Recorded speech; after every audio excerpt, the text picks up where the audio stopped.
¿Qué llegará a ser de este niño? Nos dice el relato de esta misa del día de la solemnidad del nacimiento de la Navidad de San Juan Bautista. Precisamente una de las consecuencias de lo que él llegó a ser es que estemos celebrando hoy con el grado de solemnidad esta Eucaristía en el día de su nacimiento. Es el único, junto con nuestro Señor y la Santísima Virgen, que tiene dos fechas litúrgicas, el día del nacimiento y el día de la muerte. Por eso hoy estamos vestidos de blanco, porque estamos celebrando el natalicio de Juan el Bautista, que, como dijo el Señor Jesús, es el más grande nacido de mujer, aunque esto en la historia de Dios, en el reino de Dios, en la historia de Dios, que es el vínculo que cada uno a través de cada generación hace con Dios, es la historia de la gracia. Dice, aunque en el reino el más pequeño es más grande que él. Los vínculos de nuestra relación con Dios en el orden espiritual son más fuertes, más importantes que los vínculos naturales. Pero como nos deja ver la palabra de Dios de esta misa del día, tanto la misa de la víspera con sus lecturas como la misa del día con sus lecturas, pertenecen a una muy antiquísima tradición. Por eso, aunque San Juan Bautista no es solemnidad de precepto, sin embargo, siempre se reza la misa de las vísperas, de las primeras vísperas de esta celebración. En el hemisferio norte, estas festividades, junto con las de San Pedro y San Pablo, hacen las veces de las fiestas que nosotros tenemos en nuestro hemisferio sur en el invierno, con Navidad y Año Nuevo. Yo recuerdo el primer año que pasé la Navidad en Barcelona, me encantó el tema del frío, inclusive nevó el primer año que yo estuve, muy lindo, muy simbólico, pero fíjense la banalidad. Me sorprendió que a las 12 de la noche, cuando estaba celebrando la misa, ni un petardo, porque todo el mundo estaba celebrando la misa. En Año Nuevo sí, cuando uno va a las plazas de los ayuntamientos, ahí sí hay petardos, fuegos artificiales, toda la historia. En cambio, me acuerdo también el primer San Juan, la primera verbena, el primer 23, me invitó a comer una familia, porque pasan la noche en vela del 23 al 24, y a la noche, con un calor tremendo, me despertaron los petardos, como a las 12 de la noche que estaban celebrando como si fuera la Navidad, una cosa muy graciosa, muy inversa. Porque también es cierto que desde que la Iglesia se hace como oficial del Imperio Romano, la Iglesia fue acompañando determinadas festividades paganas con también acontecimientos religiosos, como por otro lado pertenece a la historia del pueblo de Israel. El ciclo de las cosechas es el ciclo de las celebraciones litúrgicas también del Antiguo Testamento.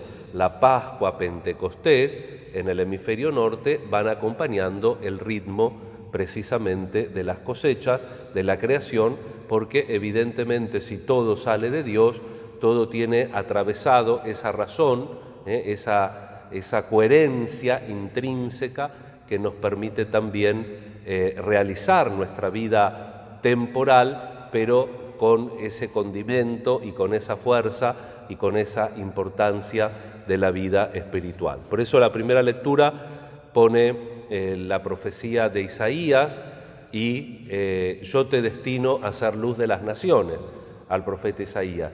Y sabemos que San Juan, lo dice el mismo Jesús, tiene esa competencia profética y esa identificación con Elías, que va a ser el profeta que anuncie la venida del Mesías. Fíjense lo que dice la profecía de Isaías. Él me dijo, tú eres mi servidor Israel, por ti yo me glorificaré. Pero yo dije, en vano me fatigué, para nada inútilmente he gastado mi fuerza. Sin embargo, mi derecho está junto al Señor y mi retribución está junto a mi Dios. La tarea de Juan, la tarea del profeta, es caminar. Juan, el 29 de agosto se celebra su martirio, muere decapitado. Toda nuestra vida es un camino de fatiga, pero nunca es un camino inútil, porque es un camino que está pensado y hemos sido amados por el Señor. También en esta comunidad religiosa estamos recordando a Sor Aurelia. La vida de Sor Aurelia no fue fatiga inútil, sino que está precisamente junto al Señor, y la retribución, precisamente el motivo de haber vivido unos cuantos años en esta tierra, precisamente está en el Señor. Porque si no fuera así, no tiene sentido toda nuestra vida. Nuestra vida tiene sentido en el Señor. Y eso precisamente nos recuerdan el profeta, la síntesis que Pablo hace, que nos trae los Hechos de los Apóstoles. Al final de su carrera, Juan decía: yo no soy el que ha de venir, sino el que ha de venir, ni siquiera soy digno de desatarle la correa de su sandalia. Inclusive el fin del tiempo de San Juan Bautista se ilumina y tiene sentido en relación a quien él muestra, el Mesías Jesús. Y nuestra vida también, cuando parece que se termina, o también a lo largo del sucederse, cuando hay fracasos, si nosotros vivimos auténticamente de la fe, el sentido de nuestra vida lo encontramos solamente en Jesús, en su llamada, en su misión, en su venida a cada uno de nosotros. Celebramos hoy entonces a San Juan Bautista, el precursor del Señor, profeta, y le pedimos al Señor también que San Juan Bautista nos muestre, intercediendo por nosotros, al Cordero de Dios que quita el pecado del mundo. Si no hubiéramos celebrado la misa hoy de San Juan Bautista, las lecturas que corresponden al día de hoy del segundo libro de los Reyes, saltamos un poquito más.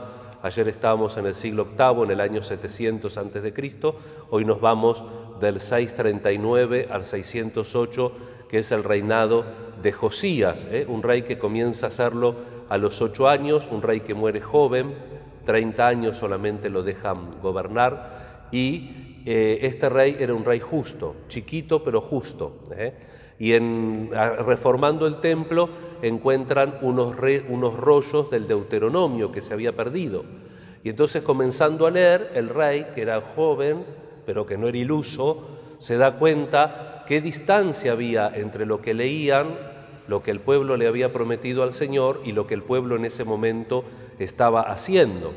Entonces, ayudado nada menos que del profeta Jeremías, comienza un periodo corto de 30 años, pero un periodo donde el pueblo vuelve a leer otra vez la ley del Señor, vuelve a encontrar al Señor, vuelve a ser religioso, y conjuntamente las cosas sociales se le solucionan. Fíjense, cuando uno realmente es honesto interiormente, las cosas de afuera también se corrigen. Y eso también tiene que ser una lección para nosotros, en un mundo paganizado, en un mundo secularizado, en un mundo que lo material y lo inmediato es lo importante. En esta solemnidad de San Juan Bautista, gran profeta, el último del Antiguo Testamento y el primero del Nuevo Testamento, que nos muestra a Jesús, que nos ayude a reconocer a Dios, que volvamos a encontrar la ley, que volvamos a encontrarnos con Jesús para revivir nuestra vida cristiana y sentir la fuerza y la necesidad de Dios. Encomendamos a Sor Aurelia, encomendamos todas nuestras necesidades e intenciones, y le pedimos al Señor la gracia de renovar delante de Él nuestra fidelidad y nuestra entrega. Que así sea.